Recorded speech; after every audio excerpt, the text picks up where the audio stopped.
Hey guys, so today I'm going to be doing a review for A Face Like Glass by Frances Hardinge. Harding, I don't know how to pronounce it.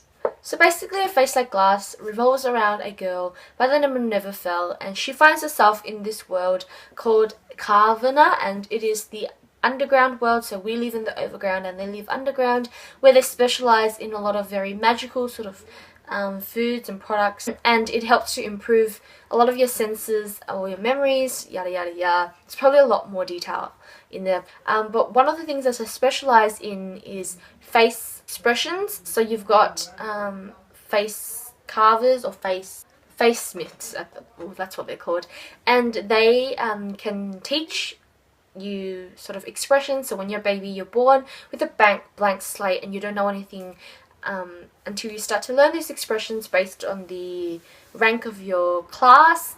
If you're in the lower class, you don't get to learn many expressions. Once you're in the higher class, then you get to learn a lot more expressions, and you can control what expressions you want to show people. Neverfell, though, is found by a cheesemaker, and he is so surprised by her because she displays a lot of expressions that she can't control.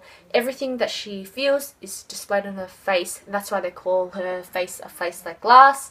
And then things get a little bit difficult when Neverfell grows up and decides she wants to know who she really is, how did she come into this world, and what is her purpose here. As a modern day fairy tale, I absolutely loved it. I've been falling in love with modern day fairy tales. I think they're great. Frances has a really good way of writing. It's very whimsical, very fairy tale like, but at the same time he wrote it in this really methodical way.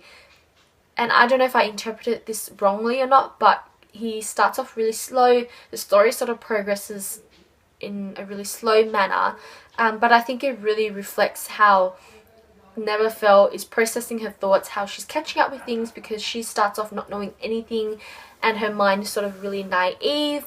She trusts people a lot even though she shouldn't, and I think the writing really reflects that. So you're sort of going along with Neverfell's pace, and although it's frustrating, you can tell that Neverfell gets frustrated with herself as well. And it works really well. At first I was like, oh my god, this is so slow. Do you really need that many words? But in the end I figured it was great because it starts to pick up the pace once Neverfell has things click in her mind and she realizes what's going on and what's wrong. So I thought that part was really creative. Unless that wasn't his purpose, then I sort of overthought things. But moving on. Frances is really good, really great at world building. The world of Carvana sounded really exceptional, really magical, and the character, the kleptomancer that is in there, he makes the world sound like it's an actual person and that you can fall in love with the world. And I was there, right there with him, and I thought that I could see the beauty of the world, see how much it meant to people, and I thought it was really special that he had this relationship with this world that he grew up with. Certainly very interesting in the fact that you can sort of see a man and woman love relationship in that, even though the world is very much sort of like an inanimate object. I love Neverfell as a character. I think she really reflected a true child, if that makes any sense. You know how we grew up really curious, really naive, wanting to trust everybody we meet, sort of giving everybody the benefit of the doubt, but at the same time she does come off as quite intelligent. There are some moments where she's really stubborn and foolish and I'm like, girl, stop. And I did get annoyed with her a bit, but at the end I felt like she was a really strong female character, very brave, especially for her age. And yeah, I loved that her true friend was a boy and that they kept it a platonic, that's the word.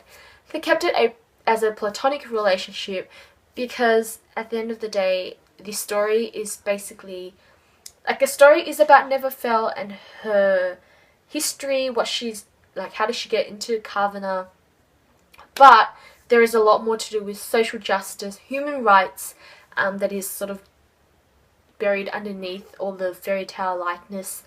I love that. It does get a while to get to that main point, but once I discovered it, I thought it was great, because Neverfell sort of steps up and helps the people that needs to be helped. You get the really stereotypical sort of evil characters and you sort of suspect them because they're there for their own benefits. But the plot twist at the end was a bit weird. I didn't expect it, but at the same time I was like, oh, okay, so I see how that goes. It was really sad. I felt that Neverfell's story was quite sad. I empathized with her because I probably couldn't connect with her in that way. I just thought she was a really great character, but I couldn't really see myself in her, sort of thing. The one character that I loved was the Grandable Cheesemaker. He is a very bitter old man, but he has a caring personality, and whilst you don't certainly grow to love him at the beginning, you do end up loving him at the end. None of the other characters really stuck. I found the I think it's the king, I don't know what his name is. He's like the Grandmaster or something. I found his character to be really interesting because it definitely reflects the contradicting side of humanity, and it's done really well because he has to fight, like his right brain has to fight with his left brain most of the time to figure out things. It shows you how logic, like, you know, your logical side versus your creative side can be so different, can work together really well, but which side do you want to listen to more? And I find that really fascinating because it's just such a creative way to explore humanity. It did take me quite a while to read. I think it's quite thick actually. It's around 480 pages, and while the writing is really big, it is long if you haven't noticed, so like there is a lot of words on a page, so it did take me quite a while to read it. Pulled through in the end though. I really did enjoy it. I thought it was a really good read. I don't think I was blown away or fell in love with it though. So it's beautifully written, and the meaning behind it was really great, but I only gave it a 4 out of 5 because, like I said, I really did enjoy it. I just don't think I fell in love with it as much. I do recommend it though, especially if you love modern day fairy tales, because I think you might like it. If you have read this though, then leave a comment down below telling me what you thought about it. Other than that, I shall see you guys next time. Bye!